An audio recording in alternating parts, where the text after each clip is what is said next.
कटिहार से लेकर पटना तक, और पटना में उस वक्त एक शख्सियत जिसका नाम प्रोफेसर जाबिर हुसैन है, उन्होंने शेरशाहबादी के सिलसिले में भी कुछ बातें लिखी थी। कटिहार से उन्होंने भी एमपी का इलेक्शन एक बार लड़ा था 1980 में। तो प्रोफेसर जाबिर हुसैन के पास हम लोग गए, और जब ईबीसी रिजर्वेशन मिल गया तो उनसे जाकर कहा कि हम लोग को रिजर्वेशन मिल गया है, बहुत संघर्ष किया तब जाकर इस मकाम पर हम लोग पहुंचे हैं। तो प्रोफेसर जाबिर हुसैन साहब कानून साज असेंबली के स्पीकर थे। उन्होंने बरजस्ता कहा, बेटे संघर्ष खत्म नहीं हुई है, अब तुम लोगों की संघर्ष की शुरुआत है। बच्चों को तालीम दो, तभी तुम रिजर्वेशन से फायदा उठा सकते हो। और डॉक्टर अब्दुल रज़्ज़ाक को सबसे पहले फायदा मिला। उसी 96 में उनको 15 नंबर एड हुआ, और उसके बाद फिर वो मेडिकल कॉलेज में उनका एडमिशन हुआ।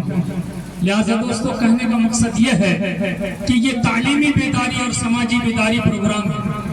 शेरशाहबादी लोग बेदार कौम में शुमार किए जाते हैं, अपने हुकूक को पहचानते हैं, अपने घरों में लड़ते हैं, अपने इसके और उसके दरमियान अगर कोई बात है तो लड़ने में पीछे नहीं है, लड़ने में एकदम माहिर है। लेकिन अकबर इलाहाबादी ने कहा था कि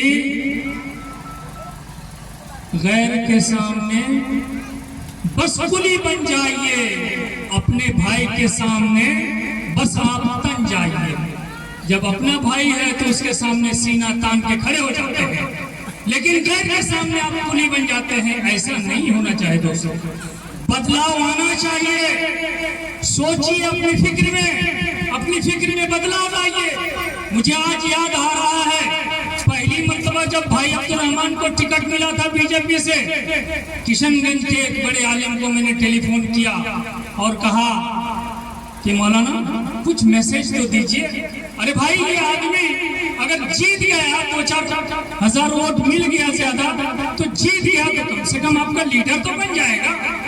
लेकिन उस आलिम ने मुझको जवाब दिया, मौलाना आप भी बोलते हैं कि बीजेपी को वोट दिया जाए, तो ईमान का मसला क्यों बनाते हैं इसको? सवा सफर खड़ा हुआ है, 2 मरतबा एमएलए बना, सवा सफर मुसव्विर आलम को टिकट मिला, जिससे जेडीयू से जब भाजपा के साथ मिला हुआ था।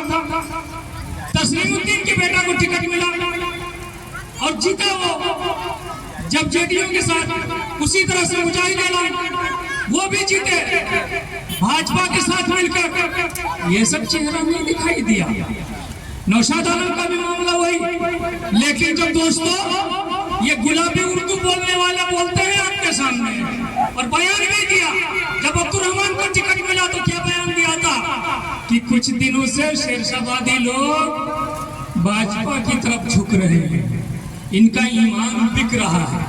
अस्तगफिरुल्लाह, बयान आया था अखबारात में, इनका ईमान बिक रहा है।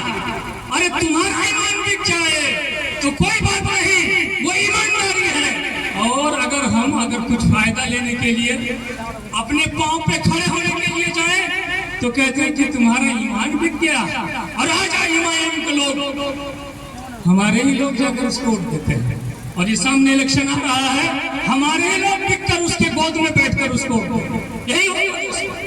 यही दोस्तों।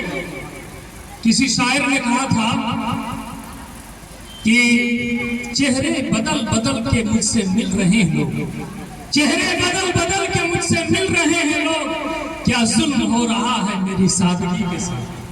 कितने सादे लोग हैं कि हर चमकती हुई चीज को हम सोना समझ लेते हैं। जो भी हमदर्दी की बात हमारे सामने करता है, उसके एक पहलू में जाकर बैठकर फोटो खिंचाते हैं और उसके बाद फिर उनके घर का हो जाते हैं, उनको मजबूत करने लगते हैं। लेकिन दोस्तों, एक किसी साहब ने कहा था कि आपको बेईमानी छोड़नी होगी, आपको वोट बेचना बंद करना होगा, क्योंकि वोट के वक्त उस वक्त हर आदमी खरीदार बन के आपके सामने आता है। मजनू सुल्तानपुरी ने कहा था हम हैं मताए कूचाओ बाजार की तरह, हम हैं मताए कूचाओ बाजार की तरह, उठती है हर निगाह खरीदार की तरह। कोई भी पार्टी का आदमी आता है और वो खरीदार बन के आता है और हमको खरीद के लेके चला जाता है, हमारे वोटों को खरीद लेता है, हमारे दिल को खरीद लेता है, हमारे सब कुछ खरीद लेता है, हम बिकने के लिए तैयार हो जाते हैं। बिकने का सौदा आप जमीर का सौदा में करें। अगर शेरशाहबादी किसी भाई को आप पटना भेजना चाहते हैं, किसी भाई को आप दिल्ली भेजना चाहते हैं, तो इत्तेहाद का सबूत दो भाई, मिलकर काम चलाओ। इस धरती को आजाद कराने में, इस भारत की धरती को आजाद कराने में हमारे पुरखों ने बड़ा खून किया था। 5 मई 1831 में बालाकोट के मैदान में शहादत हुई और जो लोग बच गए थे उनमें से मौलाना विलायत अली और मौलाना इनायत अली अजीमाबादी, इन लोगों ने वहाबी आंदोलन को संभाला, दोबारा जिंदगी दी वहाबी आंदोलन को। और उसी आंदोलन के नतीजे में इसी बंगाला की सरजमीन पर 3 बड़े बड़े कैंप बने। हाकिमपुर 24 परगना कोलकाता में 1940 के बाद से 1970 तक, 1940 के बाद से 1970 तक, और 57 का 1857 से 1857 का भी वाकया उसी के बीच में। तो 1840 से 1870 तक और 1857 के बाद वही तीन जो सेंटर बने शेरशाहबादियों के, ये अंग्रेजों के खिलाफ लड़ने के लिए। एक सेंटर नारायणपुर मालदा, जो आज भी वहाँ बीएसएफ कैंप है, नारायणपुर मालदा। एक सेंटर दिलालपुर साहिबगंज जिला में जो दिलालपुर मदरसा है, वहाँ एक सेंटर। और इन 3 सेंटर में जो राजमहल के नाम से, ये दिलालपुर का राजमहल डिवीजन में आता है, राजमहल के नाम से जो मुकदमा 5 बड़े मुकदमा दायर हुए, वहां भी ऊपर 5 बड़े मुकदमा दायर हुए थे। तो एक के हीरो थे इब्राहिम मंडल, जो राजमहल का मुकदमा कहा जाता है, जो दिलालपुर मदरसा के बानियों में से थे और दिलालपुर मदरसा को चलाया उन लोगों ने। आज भी उनके पड़पोते प्रोफेसर डॉक्टर मुस्तफिजुर रहमान साहब उसके सेक्रेटरी हैं। 1872 में वो मदरसा कायम हुआ था और इब्राहिम मंडल को सजा दी गई, काला पानी दिया गया और 11 साल के बाद 1878 में उनको फिर रिहाई हुई। तो वो इब्राहिम मंडल थे। एक मौलवी अमीरुद्दीन जो रफीक मंडल के बेटे थे, नारायणपुर, आज भी मालदा में वो गांव मौजूद है नारायणपुर, वहां के थे। मालदा का मुकदमा दायर हुआ और मालदा के मुकदमा में हीरो बना कौन?